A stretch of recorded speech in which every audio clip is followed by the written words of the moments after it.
우리가 지난주 각 직분을 받은 것은 성도를 온전하게 하며 봉사일을 하게 하여 그리스도의 몸을 세워가는 삶이다. 그렇게 배웠습니다. 본문에서는 어떻게 하면 그리스도의 몸을 세워나갈 수 있을까? 이 네 구절을 각각 문단으로 말씀을 나누려고 해요. 13절에서는 첫 번째로 온전한 사람을 이루어 그리스도의 장성한 분량까지 자라가라. 그러니까 온전한 사람을 이루어, 이 구절은요, 성장과 성숙으로 여러분들이 접근해야 됩니다. 내면은 성숙해야 돼요. 외형은 성장해야 됩니다. 이거를 다른 말로 말하면 저는 이렇게 표현할 거예요. 종자가 바뀌었습니다. 제가 백시예요. 예? 그런데 예수님을 저도 4대째예요. 제가 우리 부모로부터 뱃속에 있을 때부터 교회에 함께 다녔어요. 그런데 예수님을 인격적으로 만난 저의 시기는 고등학교 2학년 때예요. 그러면 그 이전에도 교회 문화에 익숙하고 부모님 손에 이끌려서 다녔어요. 때로는 교회 나갈 때에 그 시간에 꼭 재밌는 만화 영화를 해요. 그러니 나가기 싫어. 그래서 보다가 조금만 하다가 남는 거는 얻어맞는 거밖에 더 있어요. 그 야단 시컷 맞고 교회 가면 예배가 재밌게 되겠어요? 이미 마음은 상해서 왔는데. 그런 때도 있었어요. 그런데 어떤 때는 말씀을 읽으면 그 말씀이 가슴에서 구구절절 은혜가 돼요. 그리고 말씀을 읽으면 끊을 수 없는 그 입안에서 꿀 먹은 것처럼 그렇게 달아지니까 말씀을 놓을 수가 없는 거예요. 이런 다양한 일들을 겪어가며 이 자리까지 왔는데, 오늘 말씀을 곰곰이 아침에 일찍 와서 다음 주 할 거를 이렇게 준비하다 보니까 갑자기 내 마음속에 나의 종자가 바뀌었구나. 성경의 표현으로 말하면 내 육신의 아버지는 백청수 장로고 정정자 권사님이세요. 어렸을 때 이렇게 했더니 야단 맞았어요. 성은 백시이고 이름은 청자 숫자입니다. 이러면 잘했다. 어른들이 이렇게 말했어요. 백청수가 아버지인데 이렇게 하면서 야단 맞았어요. 그런데 육신의 아버지가 있지요. 그런데 성경으로 말하면 우리의 영의 아버지가 하나님이다. 그런데 영의 아버지가 하나님이 아니라 마귀가, 사단이 너의 아버지였다. 그렇게 얘기를 하니까 이성적으로는 이해가 안 되는 얘기들이에요. 그런데 이런 것들이 내게 이해가 되고 깨달아지는 게 믿음의 역할이에요. 믿음은 하나님이 우리에게 주셔서 그 믿음을 통해 성경의 말씀들이, 원리들이 깨달아지게 돼 있어요. 우리의 육신도요, 내가 어려서부터 부모로부터 학교에 그리고 관계 속에서 교육을 받으면서 그 사람이 성장해지고 성숙해지는 거예요. 그런데 종자가 바뀌었다는 얘기는 우리가 영적으로 마귀의 자녀였다가 하나님의 자녀로 바뀌었다는 거예요. 그러니까 종자가 바뀌었으니 그 종자대로 우리의 삶에 나타난다. 그 얘기를 하는 겁니다. 하나가 되어서 성장하는 것이 하나님이 원하는 거예요. 그런데 성장하지 못하는 모습이 있는데 그게 어떤 교회이냐? 14절에 어린아이와 같은 특성을 가진 교회를 말해요. 그 특성이 뭐냐? 늘 유혹에 빠져요. 풍조에 밀려서 요동해요. 이런 자리에서 벗어나라는 거예요. 그런 자리에서 벗어나라는 게 오늘 본문에서는 온전하라, 성장하고 성숙해지는 걸 말해요. 15절은 그럼 그렇게 성장하려면 교회의 내 몸의 머리가 되시는 그리스도가까지 자라라는 거예요. 하나님이 먼저 사랑을 부어주시니까 우리는 그 사랑에 반응하며 성장하는 건데, 그것이 16절에는 구체적으로 그리스도의 통치를 받아서 너의 몸이 성장됨을 인지하라는 거예요. 여러분, 오늘 이 말씀이 선포되고 들려질 때에 깨달아지고 내 잘못이 보여지면 회개하시고 오늘부터 나는 회개한 후에 이렇게 살아야지 결단하시기를 주님의 이름으로 권면하며 축복합니다. 그렇다면 그리스도의 몸을 세워가려면 먼저 성장하고 성숙하라는 거예요. 13절 함께 봉독합니다. 우리가 다 하나님의 아들을 믿는 것과 아는 일에 하나가 되어 온전한 사람을 이루어 그리스도의 장성한 분량이 충만한 데까지 이르리니. 아멘. 이 13절을 세 구절로 제가 나눴어요. 첫째는 하나님의 아들을 믿는 것과 아는 일에 하나가 되라. 두 번째는 온전한 사람을 이루라. 이 온전한 사람은 뭐냐? 하나님이 우리에게 사랑을 부어주시면 그 사랑을 받아서 나는 그 사랑에 반응을 하라, 그 얘기예요. 세 번째는 그런 모습이 그리스도의 장성한 분량이 충만한 데까지 이르는 모습이다라고 얘기해 주는 거예요. 베드로가 마태복음 16장 16절에 고백했어요. 어떻게 고백했어요? 주는 그리스도시요 살아계신 하나님의 아들입니다. 이게 저는 뭐라고 얘기를 하냐면 신앙생활하는 사람들의 사랑의 고백입니다. 또 다른 걸로 보면 믿음의 내용입니다. 요한일서 5장 4절로 5절 함께 봉독합니다. 무릇 하나님께로부터 난 자마다 세상을 이기느니라. 세상을 이기는 승리는 이것이 우리의 믿음이니라. 잠깐만요. 4절에 보면 하나님께로부터 난 자라는 건 뭐냐면 나의 아버지는 하나님이십니다 라고 고백하는 사람마다 세상을 이기는데, 세상을 이기게 하는 게 뭐냐? 내 안에 있는 믿음이다. 그러면 믿음의 내용이 뭐냐? 5절 예수께서 하나님의 아들이심을 믿는 자가 아니면 세상을 이기는 자가 누구냐? 믿음의 내용이 뭐요? 하나님의 아들이다. 누가? 예수가. 그 예수가 하나님의 아들로서 나에게는 뭐가 되느냐? 그리스도가 된다, 그 얘기요. 여러분, 결혼하신 분들은요 다 동의를 하는 거예요. 많고 많은 남자 중에, 많고 많은 여자 중에 둘이가 눈이 맞았어요. 예? 마음이 맞았어요. 그래서 둘이 결혼한 거예요. 일방적으로 결혼하는 거는 그 결혼 생활이 재미가 없어요. 기쁨이 없고 즐거움이 없어요. 그런데 서로가 사랑해서 만나갖고 같이 육신으로 하나가 되니까 애가 생겨서 애가 나오고, 그리고 그 아이가 성장하면서 부부가 더 깊어지고 부부의 삶이 서로 오손도손 되는겨. 안 그래요? 아니 왜 이 얘기하는데 얼굴들이 이렇게 지쳐 보여? 예? 아니 부부의 관계는 그런 거예요. 제가요 젊었을 때 키가 175예요. 수술 받고 나이가 먹어가면서 174.5가 됐어요. 그리고 교통사고 겪은 다음에 의사를 잘 만나가지고 뼈를 만져주니까 키가 176으로 됐어요. 지금이. 이해가 안 되죠?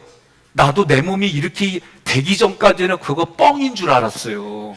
그러면서 나보고 뭐라냐? 목사님, 늙어가면서 넥타이가 길어지는 게 정상이요? 물어보길래 그죠. 늙어지면 당연히 이렇게 해서 이 길어지죠. 나도 길어졌는데. 그랬더니 그거 잘못된 거예요. 관리를 안 해서 허리가 굽어지고 등짝이 휘어진 거지. 이거 관리하면은 그거 넥타이 짧아져요. 나 요새 넥타이 짧아졌어요. 네? 그러니까 제가 겪어보니까 내가 잘못된 몸의 생활 습관 때문에 이렇게 굽어지고 점점 더 이 지팡이 짚는 모습으로 갔구나. 그렇다고 지금 여러분들이 우리 권사님 좋아하는 마음으로 허리를 빌면 부러져. 네? 그 의사를 만나서 제가 관리를 받으니까 키가 지금 재면 176, 내가 나를 봐도 신기해. 1cm가 더 커지니까 174.5에서 1.5가 더 크니까 나는 어떤 마음이 드냐면 야, 역시 잘생겨 보인다, 그런 마음이 드는 거예요. 웃은 얘기가 아닙니다. 내면은 안 그럴까? 우리 내면도 생각과 감정을 꺼집어내서 자꾸 훈련을 하면은 하나님의 말씀이 거하는 거룩한 성전이 되어져서 하나님의 말씀이 나의 얼굴로 손과 발로 나타나는 거예요. 여러분 믿으십니까? 그러니 믿음의 내용은 예수가 그리스도이고, 그러면 나에게 그리스도이신 예수가 어떻게 나에게 그리스도가 되냐면 마음으로 믿는 거예요. 마음으로.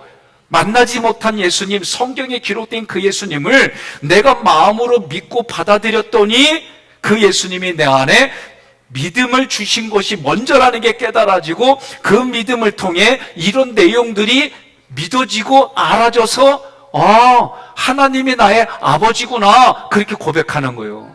제가 초등학교 들어가기 전에 우리 아버지가 하나님을 아버지라고 하는데 내가 되게 고민이 됐어요.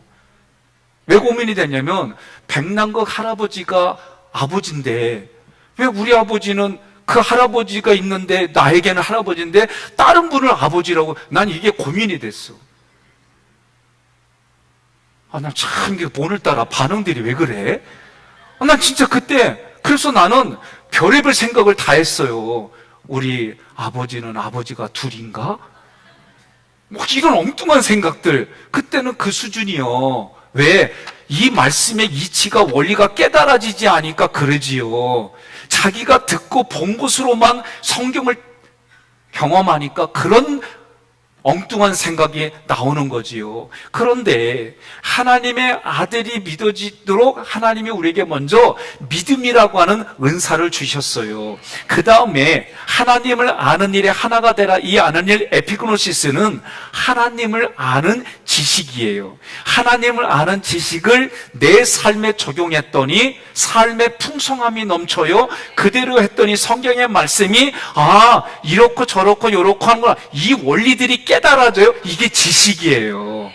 세상을 아는 지식이 아니라 세상을 아는 지식과 하나님을 아는 지식, 에피그노 전혀 단어가 달라요. 그러니 여러분, 교회는요 어떤 곳이냐면 예수가 너에게 그리스도이다라고 선포하는 곳이고 예수를 그리스도로 믿은 사람들은 어떤 생활을 하는지 가르쳐주는 곳이에요. 그래서 저는 지금 말씀들을 그 말씀 하나님의 의도대로 한다는 얘기는 문법에 맞추어서 이 말씀을 해석해서 얘기를 하는 거예요. 이게 어떤 분에게는 지식이 되지만 이 지식이 알아지면서 깨달아지고 믿음으로 고백하는 거예요. 따라서 교리적으로 믿는 것은요 신앙의 일치이고 아는 것은 지식의 일치를 해줘서 교회가 교회답게 교회가 유지되고 관리되는 거예요. 하나님은 어떤 분이에요? 보이지 않는 영이에요.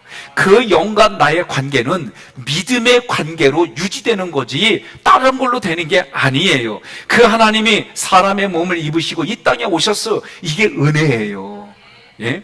그 하나님은 하나님의 아들이신 예수 그리스도예요. 예수 그리스도가 하나님의 말씀을 전했어요. 그 전한 말씀이 제자들이 성령의 감동이 돼서 성경으로 기록이 되어졌고 이 기록한 말씀을 오늘 그때의 말씀의 의도대로 오늘 우리들에게 선포되어지는 주의 종들이 출애굽기에서는 내게 준비된 목자라고 표현하고 오늘 에베소서에는 하나님이 나에게 주신 선물이다라고 표현한 거예요. 그러니 그 말씀을 전하는 자하고 어떻게 해요? 여러분 관계가 좋아야 되는 거예요. 관계가 그렇다고 너무 가까워도 안 되고 너무 멀어도 안 돼요. 왜? 하나님의 말씀을 줬던 그 언약궤하고 그 다음에 장로들하고 이게 거리가 있더라고. 그러니까 저도 겪어보니까 그래요. 우리가 사람과의 관계도 부부간에도 어떤 때는 아내가 여보 그만 장난해 이럴 때가 있고요. 똑같은 거 하는데도 아내가 까르르 까까까까까 뭐 웃어. 아니 내가 볼 땐 똑같은 건데 어떤 때는 막 웃고 어떤 때는 짜증내. 안 그래요? 그러면 어떻게 하느냐? 그전에는 내 생각대로 끝까지 했어. 요새는 아내가 얼굴이 짜증내는 거 같다 그러면 그만해. 왜? 이게 라와예요. 무슨 말을 하려고 이 말을 하냐면 하나님이 싫어하는 걸 내가 싫어하고 하나님이 좋아하는 걸 내가 좋아하는 게 여러분 신앙생활이에요. 그러니 오늘 우리가 이 믿음의 은사를 주셔서 그 말씀이 믿어지게 하셨는데 그 믿음은 하나님을 아는 지식이 뒷받침하는 거예요. 그러니 이스라엘 백성들에게 하나님 뭐라고 그래요? 내 백성이 하나님을 아는 지식이 없어서 망하는도다. 그러니 여러분과 제가 이 말씀이 알아진 만큼 깨달아지게 돼 있어요. 두 번째는 뭐냐? 온전한 사람을 이루라. 여러분 자녀들이 성장하고 성숙해지기를 원하지 육신도 커지고 마음도 성숙해지고 이건 부모의 마음이요. 하나님은 우리를요 그런 종자로 바꿔주신 거예요. 우리의 신앙생활은 이렇게 시작하는 거예요. 자, 어린아이가 여러분 어린아이가 오늘 꼬맹이들이 있는데, 어린아이들이 있는데, 이 아이들이 태어날 때 몇 킬로였어요? 이 집사님. 3.5kg. 아들은 3.5kg. 겁나게 컸다. 어? 그죠? 처음 태어날 때 3.5kg면 작은 거는 아니에요. 이 집은 1.7? 2.7 적당히 나왔네. 그래요. 그런데 엄마가 키가 조그만데 3kg다 그러면은 다들 아이고 고생했네 그러고, 엄마 몸이 큰데 똑같은 3kg인데도 엄마 몸이 크면 고생했단 말은 별로 안 해. 쉽게 낳았네. 이렇게 각자 다 얘기를 해. 그래도 처음 날 때 엄마는 목숨 걸고 애를 낳는 거지요.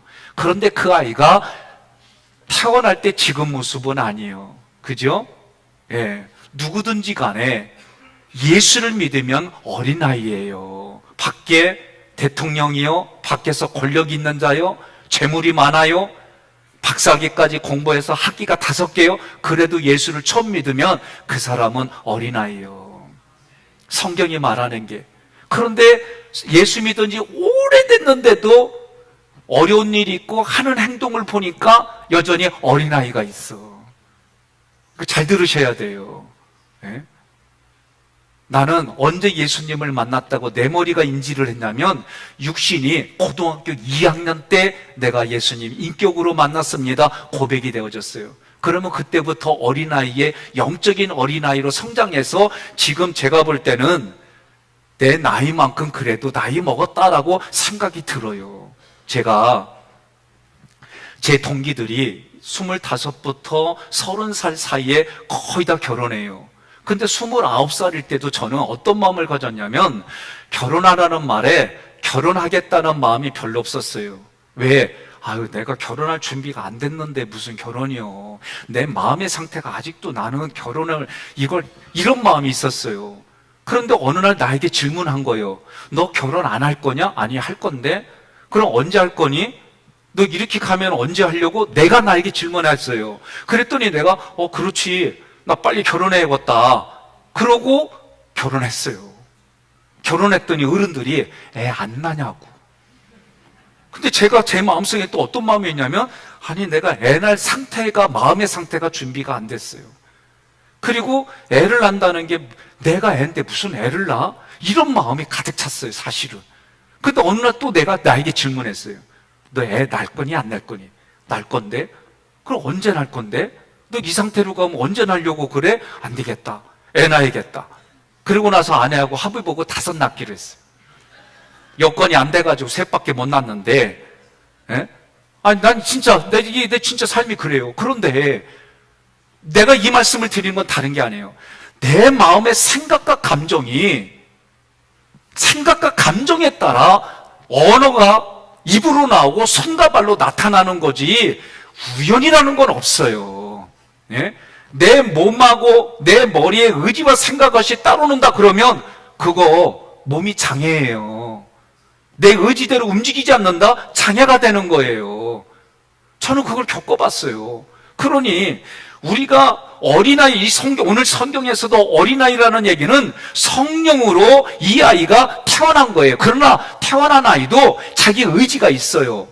태어났는데 배고프면 종자가 다를지라도 호랑이 새끼라도 큰 리티버스 그 엄마의 젖을 먹게 해주면 먹고 성장해요. 그런데 우리의 아버지는 하나님이라는 얘기는 여러분과 제가 우리의 DNA, 하나님이 우리의 삶의 근거를 다 바꿔주셨다는 거예요. 그러나 태어나서 아버지로부터 어머니로부터 양식을 공급받지 못하면 어떻게 돼요? 죽어요. 여러분 교통사고나 어려운 일을 겪어서 코마 상태에 있는 분들 보세요. 다 온몸에 링거를 꽂아요. 예? 그리고 밖에서 의사나 간호사를 통해 먹을거리를 입으로 호스를 넣어주든지 링거를 통해야 그 사람이 그나마 생존하는 거예요. 코마 상태일지라도. 그러나 외부로부터 그런 영양분을 주지 않으면 죽는 거예요. 우리 영이 그래요. 하나님께 대한 소망이 없으면 그는 마른 뼈와 같이 죽은 자다라고 성경은 말하는 거예요. 그러니 여러분과 저는 지금 온전한 사람을 이루라는 얘기는 내가 이 땅에 예수 그리스도를 영접해서 성장하고 성장해서 지금의 내 나이, 육체의 나이에 만큼 내 믿음이 성장한 것이 이게 성장한 거예요. 나이는 많은데 하는 일들이 자기의 고집이 세, 자기의 주장대로 하려고 그래. 어린아이가 대부분이 그래요. 그러니 오늘 이 말씀을 통해 우리가 깨달아야 돼요. 내가 성숙해지려면 목적이 어디까지? 그리스도에게까지. 내 장성한 분량에 그리스도에게까지 가야 되고, 나에게 맡겨진 대로 어떻게 해요? 충성하는 거예요.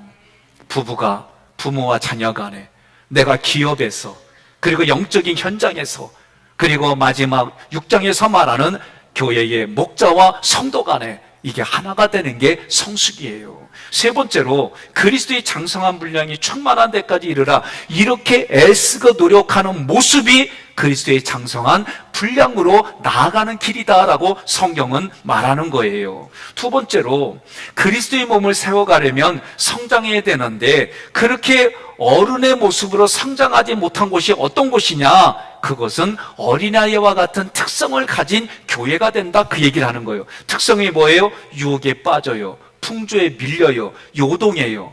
여러분 함께 봉독합니다. 14절. 이는 우리가 이제부터 어린아이가 되지 아니하여 사람의 속임수와 간사한 유혹에 빠져 온갖 교훈의 풍조에 밀려 요동하지 않게 하려 함이라. 아멘. 신앙생활할 때 우리가 가장 중요한 질문이 하나 있어요. 그게 뭐냐면 영적으로 거듭났느냐, 이 얘기는 너의 아버지가 누구냐라고 말하는 거예요. 저도 이 문제 때문에 아까 서두에서 말씀드린 것처럼 고민했어요. 그리고 저 여동생은 엄마 나 어디서 났어? 여동생이 그랬더니 너 다리 밑에서 주워왔어. 그랬더니 어느 날 애가 없어졌어. 나중에 보니까 지나가는 동네 어른이 다리 밑에 있는 애를 데리고 왔어. 그래서 물어본 거예요. 왜 있냐 했더니 여기서 났다고 그래서 찾아왔대. 이게 엉뚱한 것 같아도요, 우리 애들은요, 어린애들은 그렇게 말하는 대로 받아들여요. 그러니 어떻게 해요? 분별할 줄 모른다는 얘기예요. 예? 우리 어른들은 다 분별해요. 그러나 아이들은 분별하지 못해요. 그러니 성경에서 뭐라고 그래요? 속임수와 간사한 유혹에 빠진다는 거예요. 하나님을 믿는 믿음의 자녀로 태어났어도 그 아이가 신앙의 믿음이 연약하고 어린아이기 때문에 쉽게 속임수와 간사한 유혹에 빠진다는, 이 속임수 케베이아는 주사위 놀이예요. 무슨 얘기냐? 제가 어제 영상을 보다 보니까 개 두 마리, 니트버스 개예요. 근데 이 두 마리한테 주인이 요거를요 이렇게 할 때마다 개가 밑에서 보고 위로 이러는 거예요. 그러다가 이렇게 하다가 이렇게 했어요. 개들이 보고 나서 놀라는 거예요. 어디 갔지 막 찾는 거예요. 그런데 요건 어떻게 했어요? 이렇게 했단 말이에요. 그러니까 돌다가 오더니 주인 밑에 있는 걸 발견하는 거예요. 이게 속임수다, 그 얘기예요. 오늘 여기서 말하는 건 뭐냐? 한 사람을 놓고 여러 사람들이 이 사람을 속여서 이 사람에게 있는 걸 빼앗아가는 거예요. 그리스도인들에게 마귀의 말을 잘 듣는 사람을 통해서 부부 사이를, 부모와 자녀 사이를, 노사 관계를, 영적인 현장이 우리 마음과 세상에서, 그리고 목자와 성도 간에 이간질에서 갈라놓는 게 이 속임수를 말하는 거예요. 간사한 유혹은 뭐냐? 자기 자신을 현명한 사람처럼 옳게 보이려고 고상한 지식으로 가진 것처럼 얘기하지만 결국은 자기를 따르게 하는 것이 간사한 유혹의 뜻이에요. 온갖 교훈의 풍조에 밀려 요동한다 그랬어요. 여기서 교훈은 서기관과 바리새인들이 이게 하나님의 뜻입니다라고 말하지만 자기 지식을 말하는 것이 여기선 교훈이에요. 성경이 말하는 교훈은 하나님의 말씀을 전하는 게 교훈이지만 여기서 이 오늘 어린아이들이 세상 풍조에 밀려서 교훈은 하나님으로 알지 못하게 만들어 놓는 거예요. 그래서 풍조는 바람이에요. 여러분, 세상에 바람 불 때 많죠? 그래서 어느 분은 비판하기를 한국 사람들이 가는 곳마다 학원이 일어난대. 그래서 거기를 뭘로 만들어요? 예? 예. 아이돌로 만들어 간대. 근데 그 얘기 들으면서 저도 애들이 성장할 때 교회에 학원 하시는 권사님이 계셨어요. 애들을 보내라고. 그래서 보내자니 여러 가지 부대끼는 게 있어서 주저하고 있을 때 한쪽 마음에서는 우리 애들이 뒤떨어지는 건 아닌가? 이런 생각도 들기도 하고 그랬어요. 이런 풍조는 우리가 살다 보면 아이를 가르치는 거, 또 여기저기서 서로 주식할 때 막 이 마음에서 밀려 다양한 풍조들이 있어요. 저도 풍조에 비슷한 로망이 하나 있어요. 저도 로망이 있어요. 이게 뭐냐면은요, 김효정로님 타 하고는 움직이는 거예요. 이거 할 때마다 우리 장로님들이 눈에 불을 켜고 왜 가부차를 타냐고 그러고 그거 타지 오토바이 타지 말래. 그래서 내가 질문했어요. 장로님, 차량으로 교통사고해서 당하는 사람이 많을까요? 오토바이 타다 당하는 사람이 많을까요? 이건 뻥이요. 자동차로 교통사고 당한 사람이 많아요. 물론 무슨 말인지 알죠? 제가 농담 삼아 그래요. 제가 꼭 타겠다는 의미가 아니에요. 웃으면서 얘기하고 그냥 로망으로. 그렇다고 여기에 빠져 있는 것도 아니에요. 때로는 힘들 때 저도 내가 좋아하는 소리가 있어요. 그래서 오토바이 스타팅 딱 하면 그 배기음에서 나는 소리가 심장에 고동을 쳐.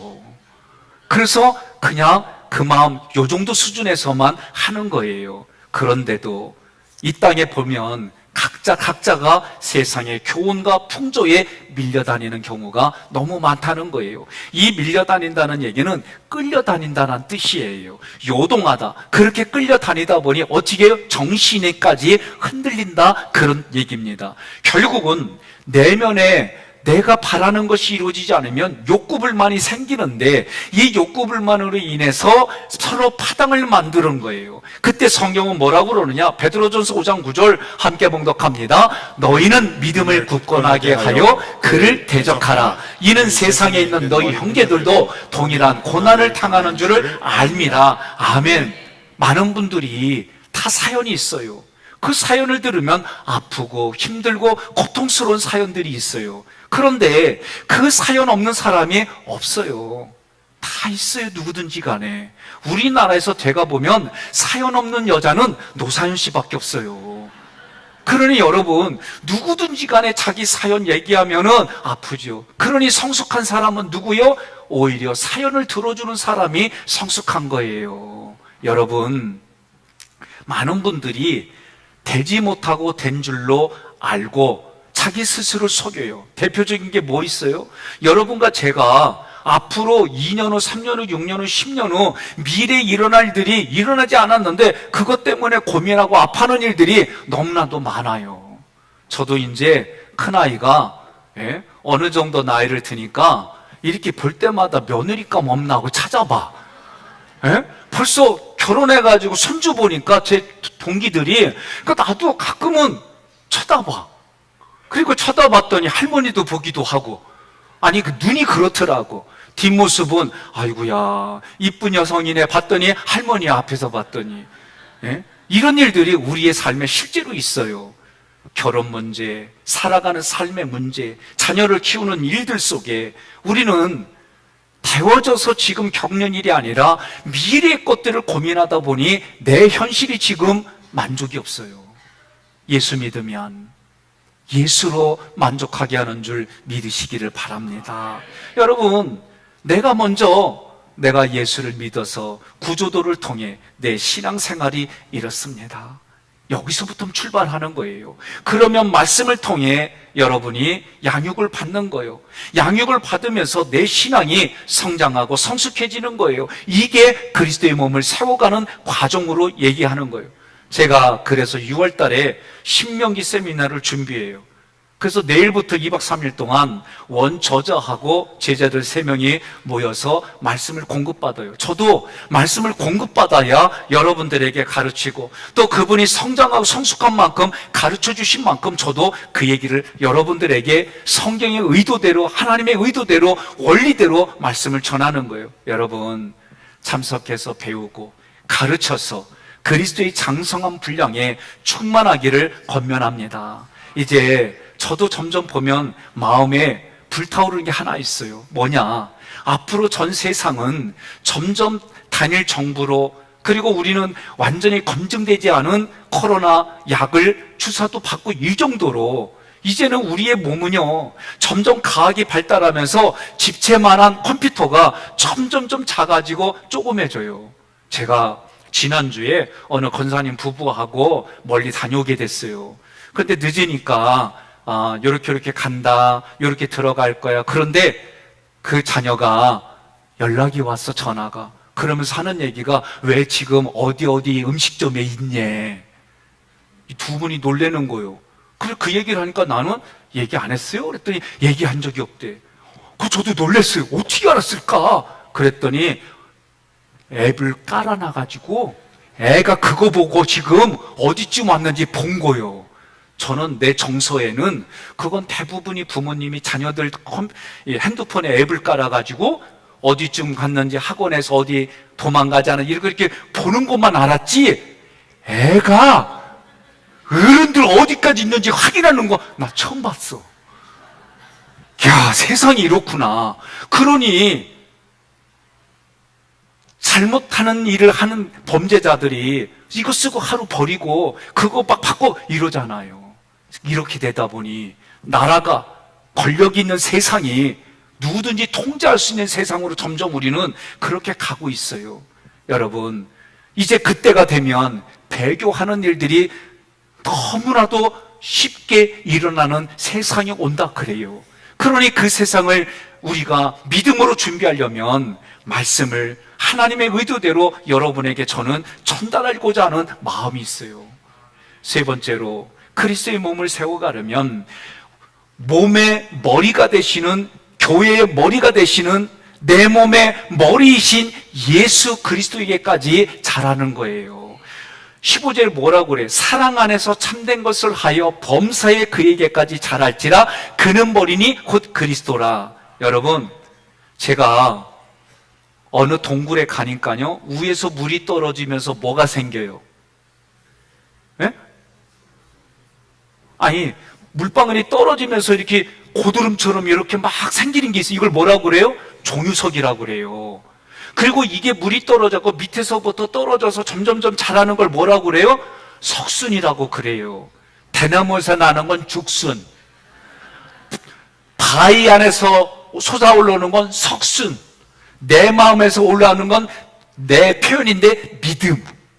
예? 믿음이 자라는 거예요. 그러면 하나님이 우리에서 은혜를 부어주시니까 믿음을 통해 우리는 진리로 반응하는 거고요. 하나님이 사랑을 우리에게 부어주시니까 우리는 그 사랑에 공의로 대답하는 거예요. 이게 그래서 성경은 은혜와 진리가 너에게 충만할지어다 라고 얘기를 하는 거예요. 오늘 15절에서 사랑 안에서 참된 것을 하라, 그 얘기는, 사랑은 하나님으로부터 흘러나오는 사랑 자비가 하나님께로 흘러나오니까 나는 뭐예요? 참된 것을 하여. 이게 진리예요, 진리.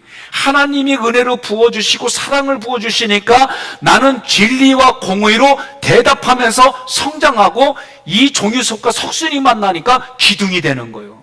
여러분들에게 하나님이 기둥이 된다는 얘기는 하나님의 강도에 맞게끔 내가 반응하는 거예요. 그러면 뭐예요? 어디까지 자라는 거예요? 예수가 죽고 내가 살았다면 나도 이제는 내가 죽고 예수가 사는 삶, 내가 죽고 배우자가 사는 삶, 내가 죽고 자녀가 사는 삶, 내가 죽고 상대방이 사는 삶, 이 삶까지 우리가 가는 거. 그래서 성경은 뭐라고 하느냐? 자기를 부인하고 자기 십자가를 지고 예수를 따라가라. 이것이 참된 것을 하여, 그런 뜻이에요. 범사에 그에게까지 자랄지라, 그는 머리니 곧 그리스도라. 자랄지라 아욱사노는 하나님의 은혜에 적극적으로 내가 반응해서 열매를 맺어가는 거예요. 하나님이 다가서니까 나도 적극적으로 다가서는 거예요. 제가요, 한동안 이런 마음이 들었어요. 왜 내가 솔직담백 정확하게 얘기를 해줘서 쓸데없는 고민 안 하고 좀 더 생산적인 일을 하자, 이렇게 하니까요, 이용만 하고 너무 쉽게 저를 대해요. 그래서 내가 안 되겠다, 이제 조금 어렵게 대하자, 뭐 얘기를 하면 바로 대답하는 걸 좀 생각 좀 해봅시다. 좀 합시다. 그러면 생각 좀 해봅시다. 여러분 볼 때 어때요? 내가 이렇게 하니까 예? 어렵지요. 불편하고. 그래서 저도 불편해. 그래서 그냥 생긴 대로 살기로 했어요. 그냥 아프면 아픈 대로. 그렇지만 성장하고 성숙한 대로 내가 치리하고 삶을 살아가고 하자. 우리 애들한테도 그랬어요. 니들 엄마 아빠가 오면 어렸을 때는 나와서 인사를 꼬박 하더니 지금은 왜 안 나오냐? 나와서 인사 좀 해. 그러고 나서 어떻게 제가 오고 일부러 문 열고 나왔다 그러고 들어가. 예? 여러분, 우리 자신의 성품, 인격, 행동에 있어서 최종 목표가 누구에게? 그리스도에게 둘 때 내 삶에 우리가 가르치고 그것을 롤모델 보여주는 것은 상황마다 다 달라요. 그런데 이런 자세를 갖는 사람이 참된 그리스도인이고 내면과 외양이 성장하고 성숙하고 그가 고백하는 게 뭐예요? 내가 죽고 예수가 사는 거. 내가 죽고 상대방이 사는 인생. 따라합시다. 내가 죽고 예수가 삽니다. 예수가 삽니다. 내가 죽고 상대방이 삽니다. 상대방이 삽니다. 그렇게 하는 거예요. 부부간에 같이 왔으면은 앉아있는 자리를 향해서 얼굴 향해서 해요. 내가 죽고 당신이 살게 하겠습니다.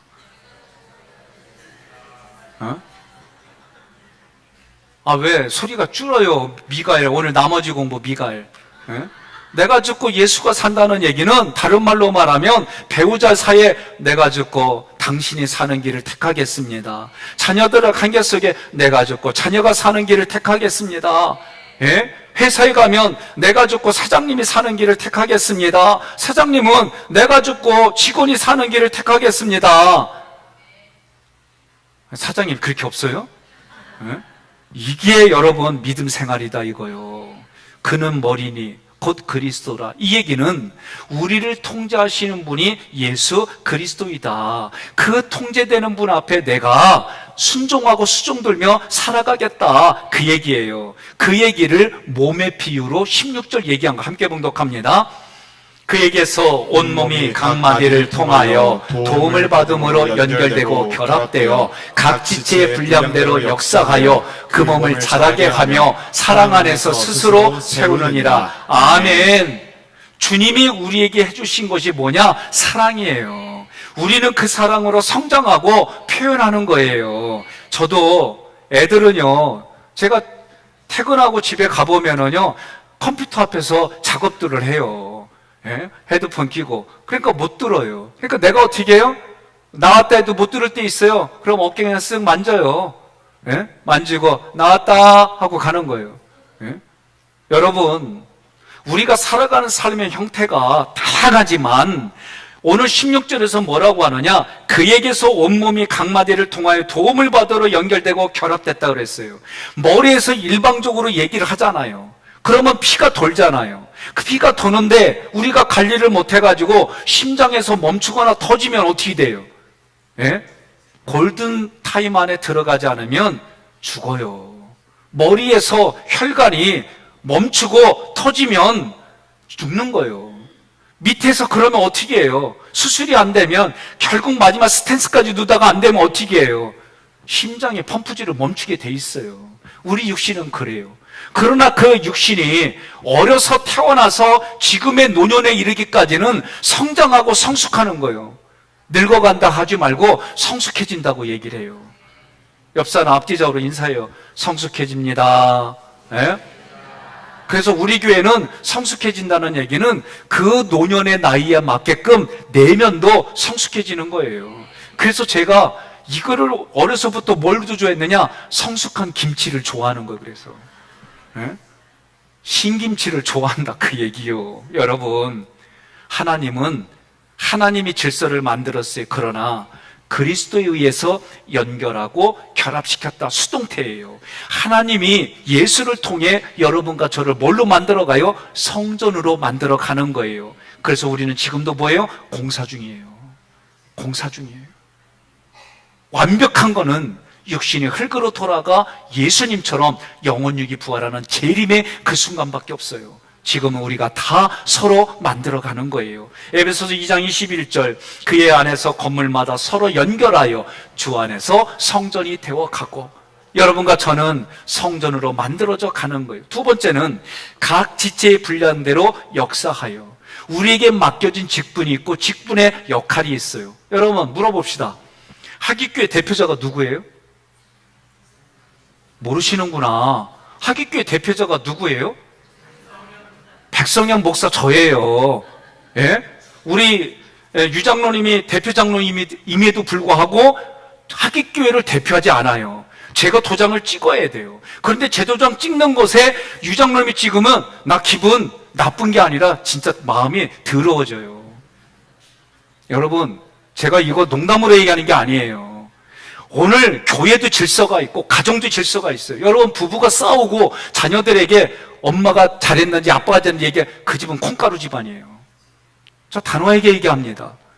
부부가 바르게 서서 자녀들이 교육을 받고 부모가 병이 들어서 그럴 때는 이 자녀가 부모에게 정성을 다하여 예의를 갖추고 부모를 효심 있게 간호하는 거지, 몸이 망가지고 정신이 망가졌다고 함부로 대해요? 그게 무슨 질서 있는 가정이에요? 교회도 마찬가지예요. 우리가 신앙생활하면서 지체의 분량대로 역사되는 하나님은, 질서의 하나님은 여러분의 심령, 가정, 가문, 여러분이 만나는 사회, 직장 모든 부분에 하나님이 그 질서를 주셨어요.